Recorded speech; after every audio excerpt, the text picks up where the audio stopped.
So, good morning, good afternoon, and good evening if you're watching this on replay. My name is Chris Argent, and welcome to this session of GENCFO Summit, delivered in partnership with the ACCA, Transforming Like a Boss.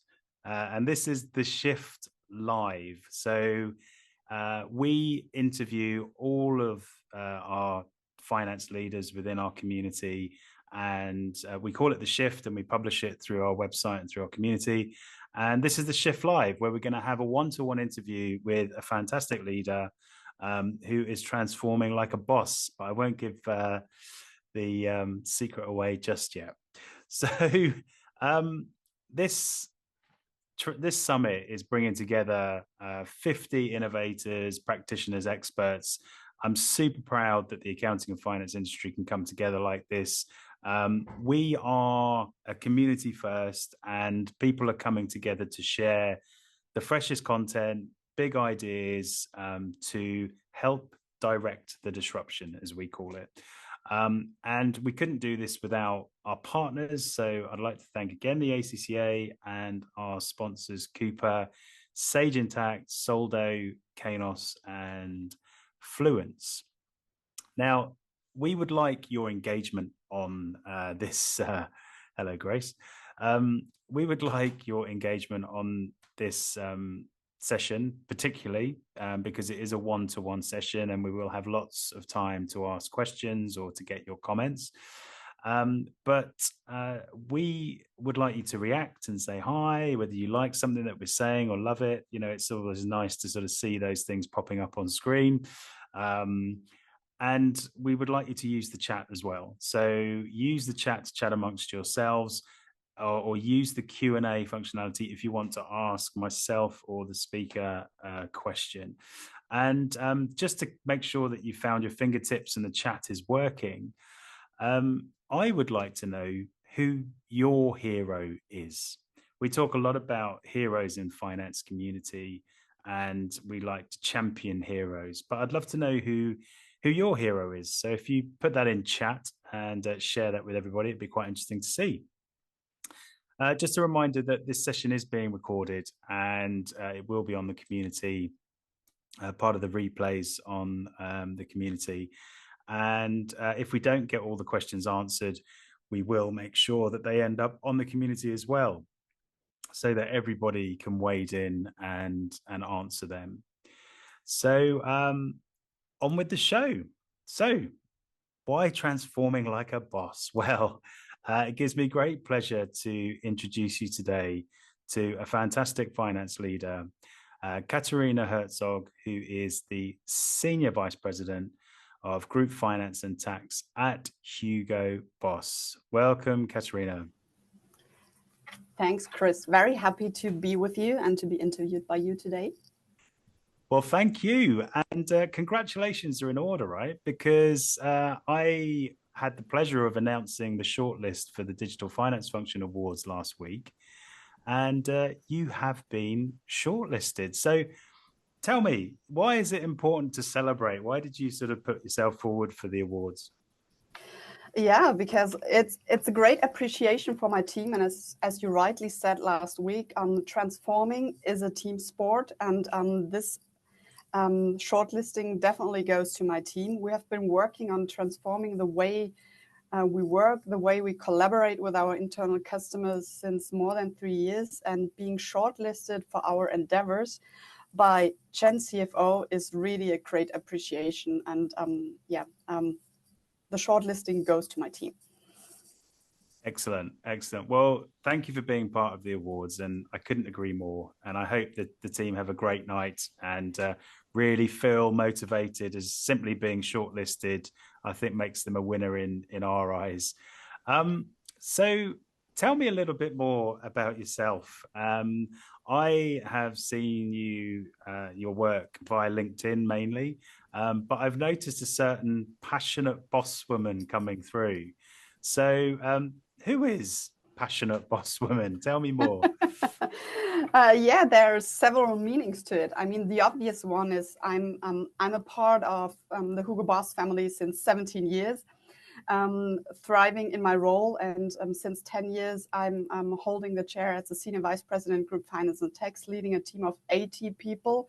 And since 4 years, I'm also a member of the Supervisory Board. All this while being a mother to a 6-year-old, very energetic little girl. And there comes the deeper meaning of being a boss woman. So I'm advocating for the fact that having a career and a family both at the very same time is possible. And I'm therefore also a voice of a new era of female leaders. And that's the deeper meaning of being a boss woman. And of course, I'm also a passionate client of our boss woman style. So yeah, several meanings to being a passionate boss woman. Excellent. And if I'd known that, we should have put you for Influential Woman of the Year as well. But no, I couldn't agree more. And it's definitely that passion comes through. And it's great to see advocacy for a brand like that as well, because I think sometimes when people see leaders using social media, they think it's all about self-promotion. But if you're trying to attract talent into an organization, it's a great way of doing it. As well. So congratulations on your career. You've obviously been at Boss for a long time. But we, Gen CFO is very much about the future, progressive conversations. And I noticed that you're also passionate about change and transformation. So, why are you passionate about this space as digital transformation?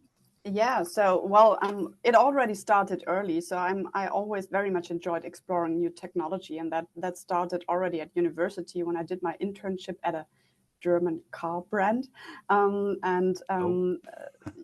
was preparing my thesis on e-procurement. That was more than 20 years ago, and that's also the reason why I joined tech consulting. But soon after, I learned it's not only about implementing a new technology; it's first and foremost winning the people to embark on that journey and understand the deeper meaning of why a change, why a transformation is necessary. And that's why I also then quickly changed sides and changed the client side and took over my first leadership role at Hugo Boss.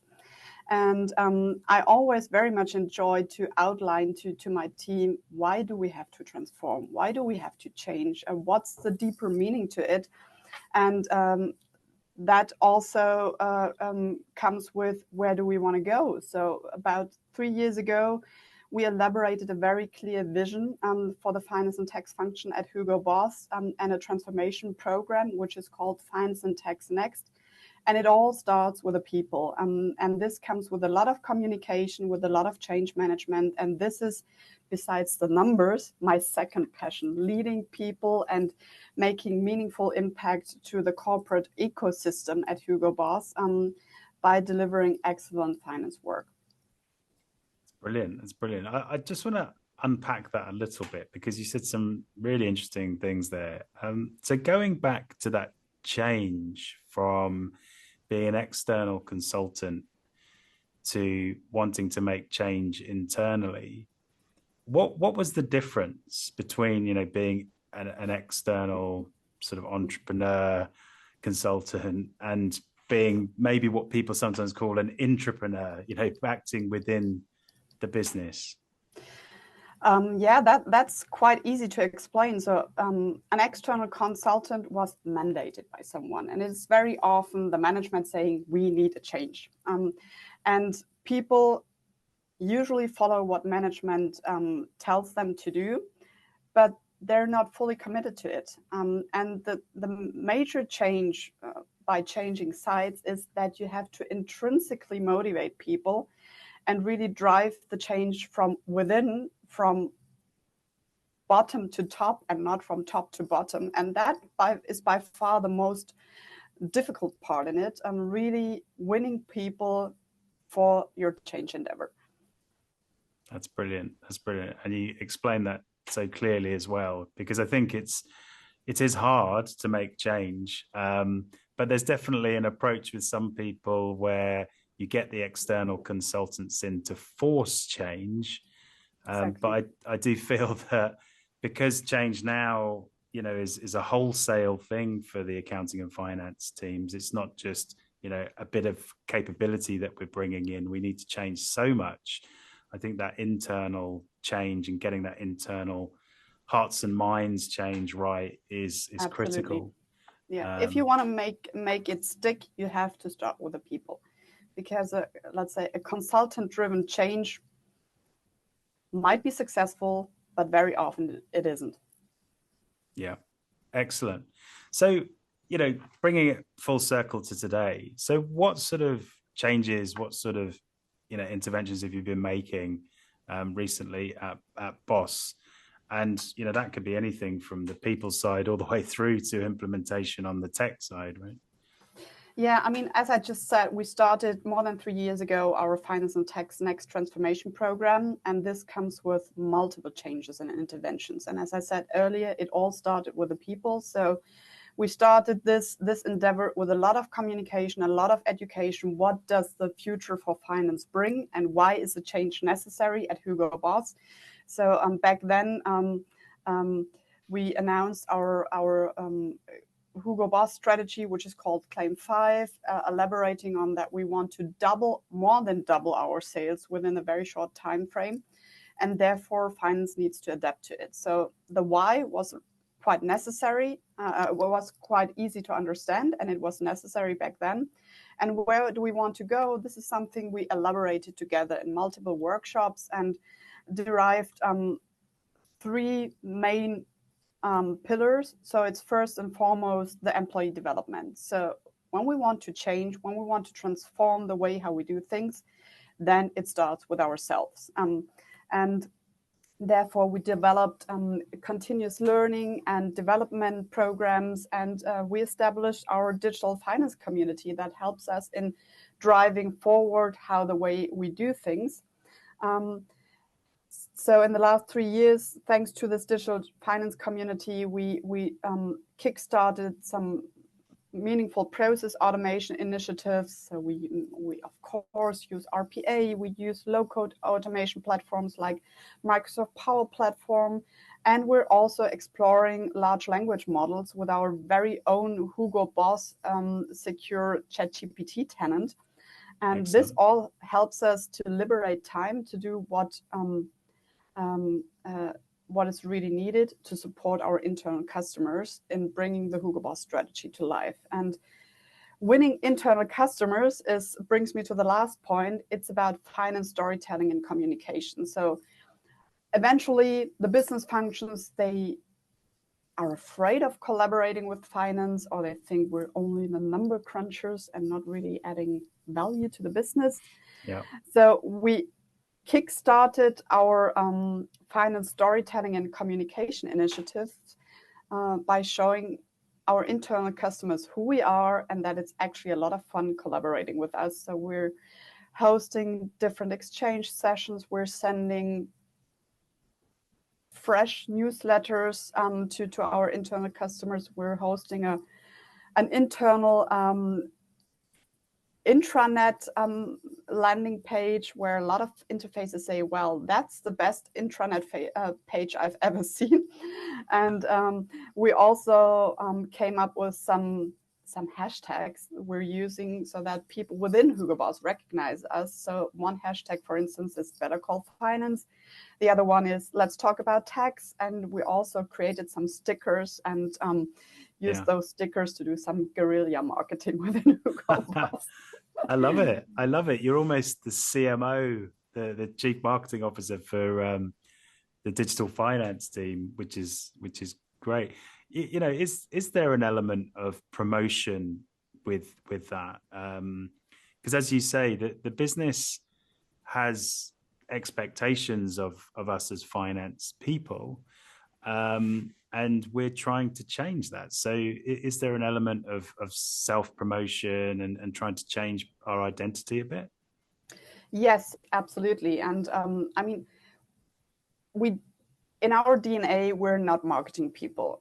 But in order to thrive and to make an impact within a corporate ecosystem, you need to be heard, you need to be involved, and that at the very beginning of a project or a business model or whatsoever. One of our finance managers within the Hugo Boss community more than 10 years ago told me, I don't want to be the one cleaning up the mess at the end of the day. And so after implementing a project, after implementing a business model or whatsoever, so I took that quote and said, so let's be the first ones to be invited whenever business kickstarts a new project or a business model. But in order to make that happen, you need to make yourself visible, and you need to make yourself heard, and you need to make yourself seen as a value contributor. And therefore, you have to do some marketing. Yeah, I love it. I love it. And, we all should do a mini PR sort of social media course to make sure that we do that. Just going back to you made two really good points actually about, starting with starting with your own sort of self-awareness and your own understanding of where you're at. What was the reason for prioritizing individuals and their own kind of awareness before going on that transformation journey? Well, I've seen some transformation endeavors. I've seen them fail, because it all started also in my very short tech consulting tenure, because it all was very focused on the technology, not even the process or the problem you want to solve. And if you really want to have sustainable change, making impact, you have to start with the people, because the people, they know their processes best. They know what solution fits best to their needs. And that's why it always starts with the people for me. Excellent. But you also mentioned that that's quite a challenging part to it. So, what are your current challenges? I suppose first facing finance as a team, but then on the transformation side as well, what are your challenges? Yeah, well, I'm luckily working in a very fast-paced and dynamically growing company, and the most significant challenge for me right now is keeping up with all the changes while running full speed ahead. So to really have this energy to make lasting impact, to drive change, all while serving the business with high quality financial insights is quite a challenge. Yeah. And on top of that, the regulator is also not contributing to make our life easier, quite the opposite. So there are a lot of regulatory changes that need to be integrated into our work. Let's name the CSRD requirement, for instance. And on top of that, yeah, there certainly is also a shortage in talented finance people, and we will see a lot of people retiring, leaving for their deserved retirement. And a really significant challenge is to attract new talents to finance. And therefore also the storytelling element comes into play, because the more you tell about what finance really is within a corporate ecosystem, the more people and the more young talents understand and eventually apply it to the roles you're promoting. Excellent. And, credit to you for being, one of the faces of Boss, because I think that will help to attract talent to your area. And, going back to the challenges and the difficulties, I think credit to you for keeping that pace, changing while running, passing while running and passing back. It's hard work. How do you sort of manage something which I think is inevitable, which is change fatigue, and just keeping people, on board when there is so much change happening? Yeah, that's a very good one. And I would like to describe this based on the learning as a very young leader, because as a very young leader, I thought, well, we outline why we need a change and where we want to go, and off we go, and we never repeat the narrative. But that certainly is very naive. So if you want to have people on board, and you want to have them on board during a multi-year change endeavor, you have to keep on communicating as a leader over and over again. Why is this change necessary? Where do we want to go?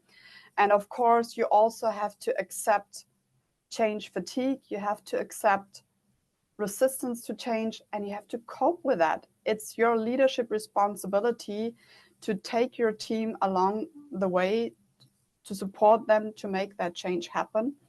And if they do not buy into that change, or if they're tired of that change, it's your utmost leadership responsibility to ignite the spark and to outline again why, what, how we want to change. Absolutely. Yeah, you've got to keep people inspired, haven't you? And it's tough. I wonder, you also mentioned that you created this digital finance community.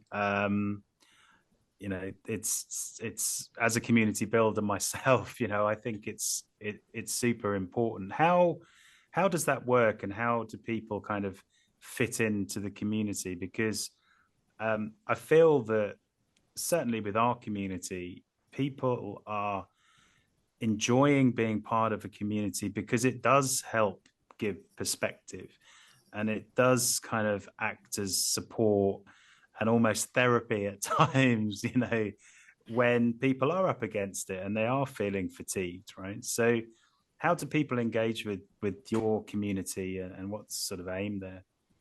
Are you referring to my team specifically, or the community at Hugo Boss? You mentioned forming a sort of digital finance community within Boss, which sounded like a sort of platform for change within the organization. Yeah, so it all started with my team based in Metzingen. So again, we're about 80 people, but we're only we're part of the wider Hugo Boss community, and we're overall 400 people around the globe contributing to the success of Hugo Boss. So 400 finance people, and showcasing of what we do in Metzingen and how this works in numbers and in engagement rates also made the international community buy into that that movement. So just to give you one example, in the past 2 years, we of course had to ramp up our team given the tremendous business growth, and we were promoting, I think in total it was 20 roles, and we were able to fill that roles within a very short time frame because we're active on LinkedIn, we're promoting what we do, we're telling a compelling story, and people buy into that. That is not the case in all our locations, but the way how we communicate as a representative of the finance community even helped to fill roles in other locations, such as Amsterdam or London or New York. Also the overall employee engagement rate in my team is above the company average, way above the company average. The average tenure in my team is more than 10 years, and it's a really vibrant mix of very long-standing employees and the young graduates from university, and that's also inspiring for the community at Hugo Boss. So the clear indicators, and yes, we're finance people, and of course we work with KPIs. The clear KPIs demonstrate that this approach is successful, and people buy into that. The global finance community at Hugo Boss. Excellent. Yeah, and I'm sure you're being very humble in sharing the praise there. I just want to talk a little bit about you specifically for the rest of the interview, and because I know that it's easy to follow great leaders, and if people are staying and they're happy in their roles, it's very much because of what you do. So you mentioned at the start you're a mum, you're a finance leader, you're doing great things, but what gets you up in the morning? What really motivates you to do the role you do? It's my team. My team is the source of my energy, and I really greatly enjoy collaborating with inspiring and motivated individuals and seeing them thrive in their roles, and together as a team making an impact to and for Hugo Boss. And this is what gets me up in the morning. Excellent. And how do you sort of recharge your batteries, right? You've very much, a hands-on leader by the sounds of it. You're openly, being a hands-on mum as well as having a job, trying to recruit, lead change. How do you kind of recharge? Yeah, I can't work 24/7. I can promise. This doesn't work. No.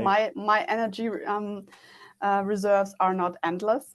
So I build in some little routines throughout the working day. So a coffee break there, a lunch date there with business representatives helps me to really disconnect, to speak about different elements, and then also quality time with my family. So I just returned from a long weekend. Yesterday was a bank holiday in Germany, and the entire weekend we did fun stuff with the family, and this gives me the grounding, this gives me the energy to thrive in my role. Brilliant. And of course, every quarter, at least 1 week of vacation is really important to recharge the batteries. Brilliant. Well, that's inspiring stuff, and I'm sure everyone should be doing the same. Now, talking of inspiration, we always ask on the shift when we write these articles, who is your hero? And again, we talk a lot about heroes in the GENCFO community. I think we are all heroes with the change that we do for the business. So who is yours? Well, it might sound simple, but it actually is my mom, because her support and her belief in my abilities made me who I am. She gave me she gives me the grounding, and she gives me the wings to fly. And especially shortly after giving birth to my daughter, I was struggling, and I was full of self-doubts, saying, well, I can't do that. I cannot be a working mom and thriving in my role. And she was always telling me, yes, of course you can. You have to believe in yourself, have a positive mindset, and the rest will come along the way. And don't strive to be perfect. You're a human being. You're not a robot. So failure and also struggling is part of the process. And her support and her belief in me made me who I am today. Yes, you'll make me emotional about my own mother.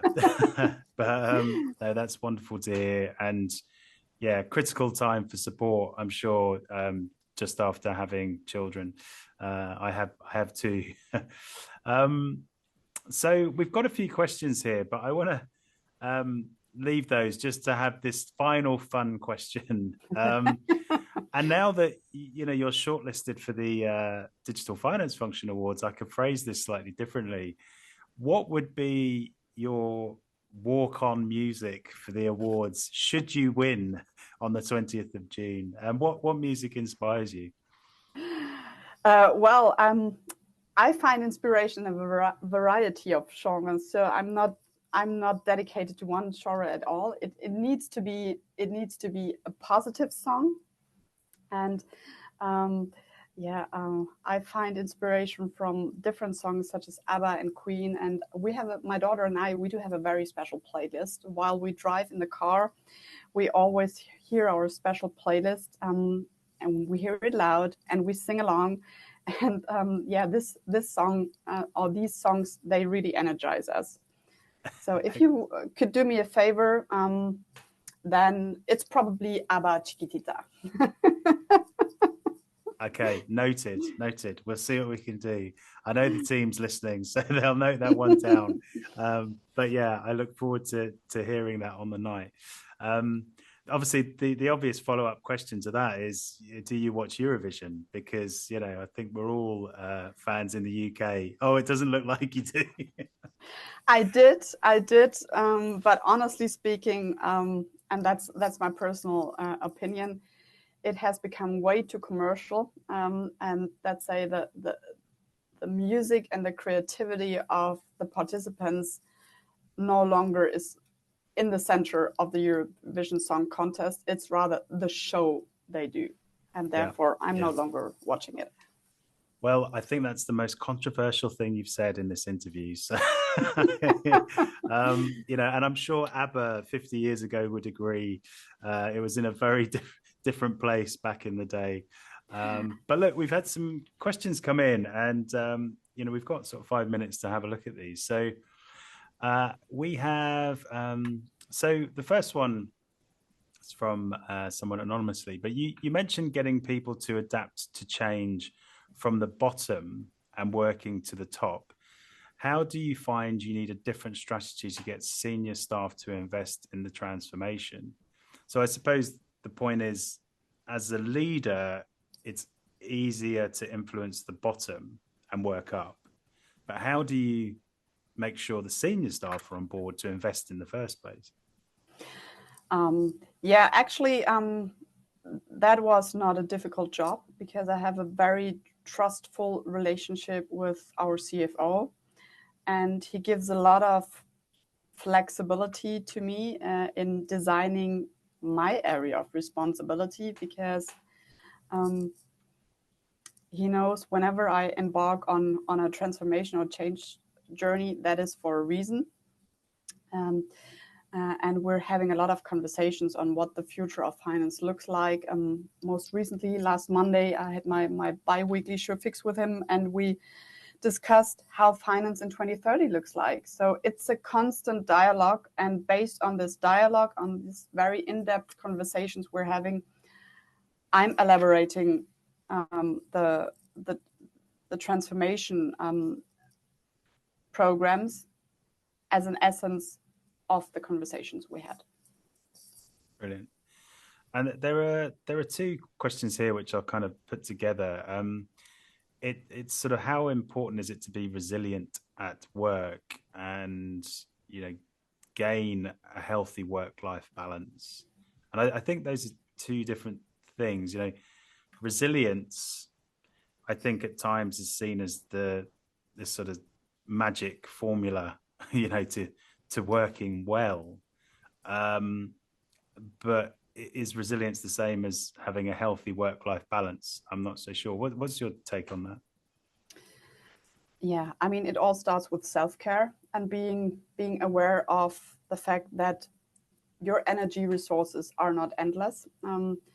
And therefore, you have to establish certain routines, such as really making sure that you disconnect from work.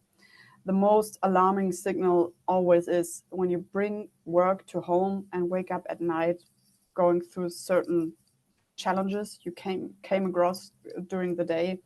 That should always be a very alarming signal. And for me, resilience is certainly not the same thing as a healthy work-life balance, because I, honestly speaking, do no longer believe in work and life balance, because this implies a clear segregation between work and life.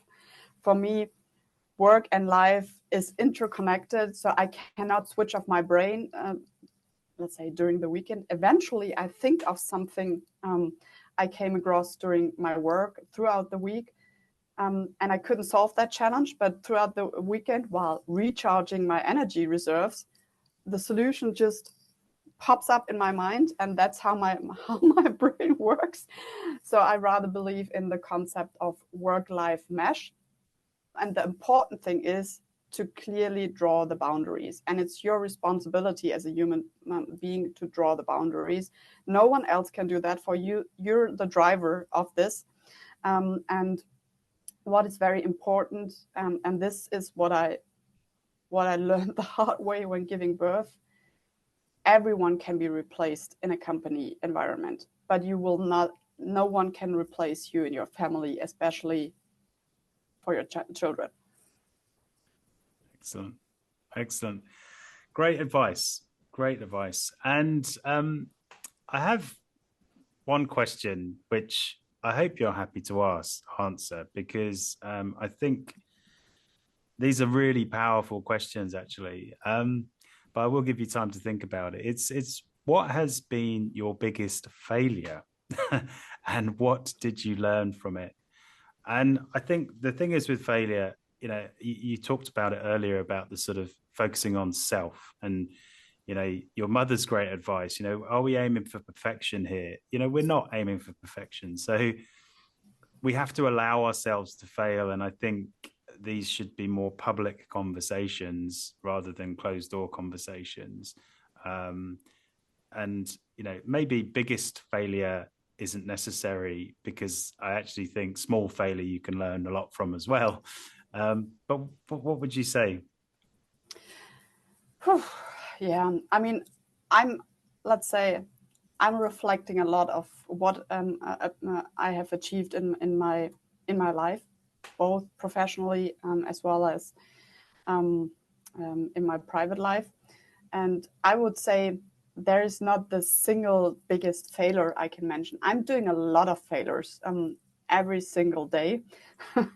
I mean, coming back to what we mentioned earlier about self-care and resilience, certainly a very hard learning or a learning I had to learn after giving birth is I can't continue with my 100 or 120% attitude. I need to scale down. And I learned this the hard way because, my energy resources, they came to an end. And I had to accept the fact that 80% is good enough and no one requires 100%. Yeah. You can, as Pareto's law tells us, you're getting most of the job done at 80%, and you can kill yourself trying to find perfection there, I think.